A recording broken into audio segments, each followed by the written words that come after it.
I don't know how to start this, but I'll try. My brother was in film club when we were in high school, and after lots of begging from him, I became a member. We were assigned once to make an animation.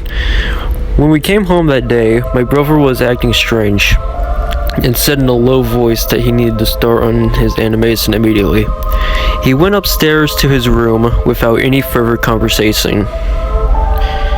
He stayed in his room almost the entire week, leaving only to use the bathroom, eat, and go to school. I was worried, and so were our parents, but we decided to leave him alone. I still wonder to this day why we decided to do that. About 3 or 4 days before the animation was due, he was finished. I asked to see it, but he said no. Even when I offered to let him see mine, he said it was a surprise for everyone in film club. He even smiled at me. It was the creepiest smile I've ever seen. The day came that the animations were due eventually came.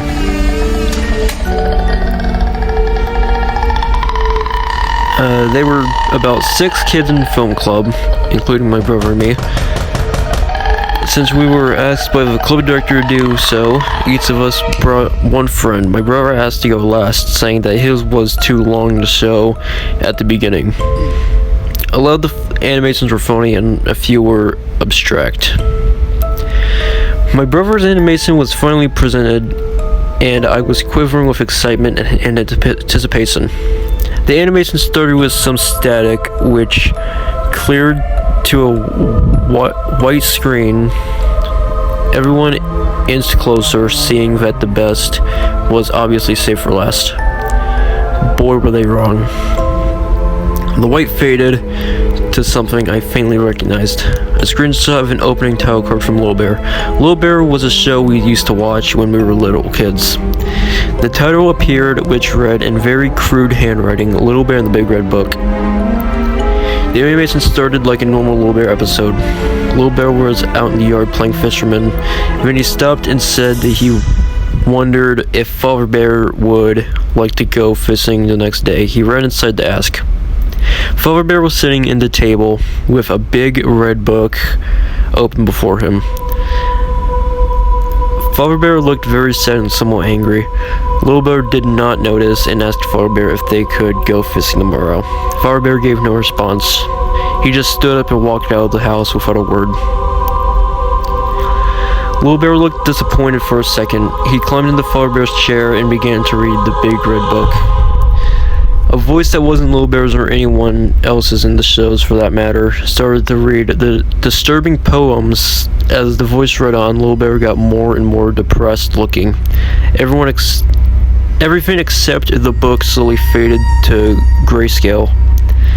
The voice got more and more high-pitched. The club director tried to turn off the projector, but it wouldn't turn off. Suddenly, everything stopped and it cut to Mother Bear tucking Little Bear into bed. Little Bear looked extremely shocked with a blank expression. He was staring at the screen as if he knew we were watching him. His eyes were extremely bloodshot and his fur was mangled. The whole scene except Mother Bear and Little Bear was drawn in great detail like an oil painting. Mother Bear turned out the lights and left the room. Little Bear started to sink slowly as the room increased in darkness. My body lies over the ocean, my body lies over the sea, my body lies over the ocean, oh bring back my body to me. A pair of red eyes appeared above Little Bear, and a terrifying laugh played that looked like some monstrosity of a creature jumped onto Little Bear. The entire screen cut to white, a montage of different scenes of running water appeared. A little boy's voice joined by my brother's was singing the same song Little Bear was singing, but with the added lyrics. Bring back my Bonnie, bring back my Bonnie, bring back my Bonnie to me. Bring back my Bonnie, bring back my Bonnie, bring back my Bonnie to me. Then it faded to a picture of me when I was a child, standing next to the grave of my mother's name on it. A picture of her was attached to the gravestone. Just to let you know, my mother is very much alive today. The screen then cut black. The projector finally turned off, and that was the end of it. Everyone was shocked. The club director asked everyone to leave except my brother. My best friend and I went to my house to discuss the movie. I don't know how or where he got that picture of me standing next to my mom's grave, I told him. He looked at me confused. No, he said, that was a picture of me next to my mom's grave.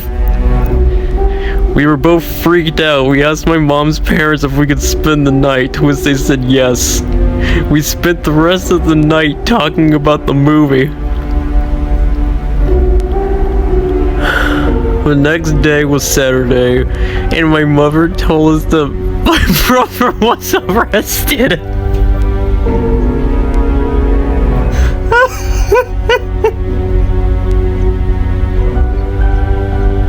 For what?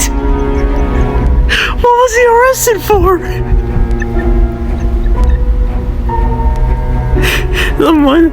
The Monday we came back to school, we found an assembly that the other 4 kids in the film club, the other 5 kids were visiting, committed unalive after killing their mothers. The film director quit his job and never returned. I'm keeping this in. It's too funny. It's gonna make me laugh. I want to serve joy. When I came home that day, I found that my brother was put in prison with a life sentence for 18 accounts of murder and 1 account of public disturbance. He will never be released as there is no possibility of parole. I decided to keep this a secret for so long, but now I'm afraid I just needed to tell someone. Somebody somehow found my brother's animation and put it on the internet. On a file website under the title Low Bear in the Big Red Book, Never Before Seen Episode, in some sick hope that it will traumatize little children. I have connected the website and asked the administrators to take it down. I am currently waiting for the replies. Thank you for taking your time to read this. I'm keeping up with sin.